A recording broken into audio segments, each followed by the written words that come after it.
Palm oil లో పాటు 22 లక్షల రూపాయలు 2 లక్షల లీటర్ల కెమికల్స్ ను వాడి దాదాపు 2333 కోట్ల అఫీషియల్ మనీ లూటీ చేశారు. సరే, ఇదంతా ఎందుకు చేస్తారు అంటే అసలు ఆ హిందువుల దేవుడు వాళ్ళే కాపాడుకోలేరు, ఇంకా మీరేం చేస్తారు అనే అర్థం వచ్చేలాగటువంటి పరిస్థితి తీసుకొస్తే మరి అయితే ఆయన ఊరుకోడు కదా. కలియుగ దైవం మిమ్మల్ని 11 చేశారండి. మీరు 11 అయింది, చెట్టుకోకడం పుట్టుకోకడం జైల్లో ఉన్నారంటే కారణం ఇవాళ మీరు చేసిన ఆ నెయ్యి కానీ, విగ్రహాల పగగొట్టడంలో కానీ, రథాలు తగలబెట్టడంలో కానీ, ఇలాంటి పనులు చేయడం వల్ల మీరు ఎప్పుడైనా మారండి, కర్మఫలం అనుభవించండి. కర్మ అనేది ఎవరిని వదలదు.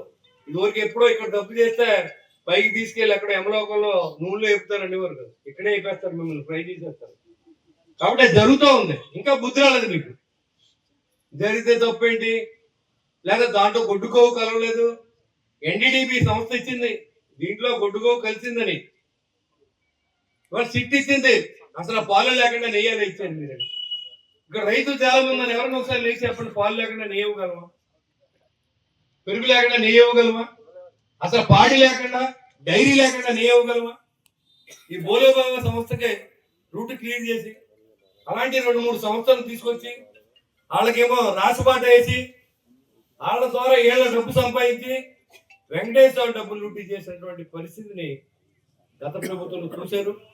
దానికి కర్మఫలం అనుభవిస్తున్నా కూడా జగన్మోహన్ రెడ్డి సిగ్గు రాకుండా ఈరోజు మళ్ళీ ఎక్స్ట్రా మాట్లాడుతూ ఉన్నాడు. మళ్ళీ మేము వచ్చేస్తాం, మీ సంగతి చూసేస్తాం, ఏ అధికారిని బతకనివ్వం, రా చూద్దాం. నువ్వు రావడం అనేది కలగను, పడుకో ఇంట్లో, కలగని పడుకో, కానీ నువ్వు మొత్తం అనేది మళ్ళీ జరిగే పని కాదని కూడా నేను తెలియజేస్తా ఉన్నా.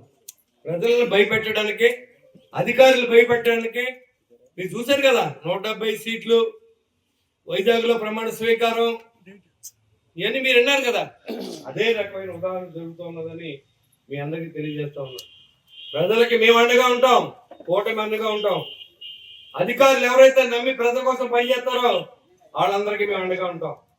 ఎవరో మిమ్మల్ని చేసేది ఏం లేదు, వాళ్ళు రానే రారు. అసలు ఆ టైంకి జగన్మోహన్ రెడ్డి గారు జైల్లో ఉంటారు, బయట ఉంటారు, ఆయనకే తెలియదు.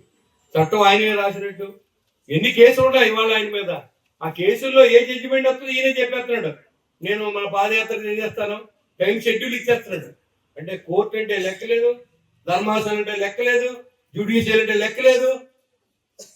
నేనే రాజు నేనే మంత్రి అన్నటువంటి జగన్మోహన్ రెడ్డి పరిపాలన స్వస్తి పలికారు రాష్ట్ర ప్రజలు అని చెప్పి మీకు తెలియజేసుకుంటూ, మరి రాబోయే రోజుల్లో ఈ కూటమి ప్రభుత్వం మరొక 10 సంవత్సరాలు ఏళ్ళకపోతే ఈ రాష్ట్రం అధోగతి పాలయ్యే పరిస్థితి.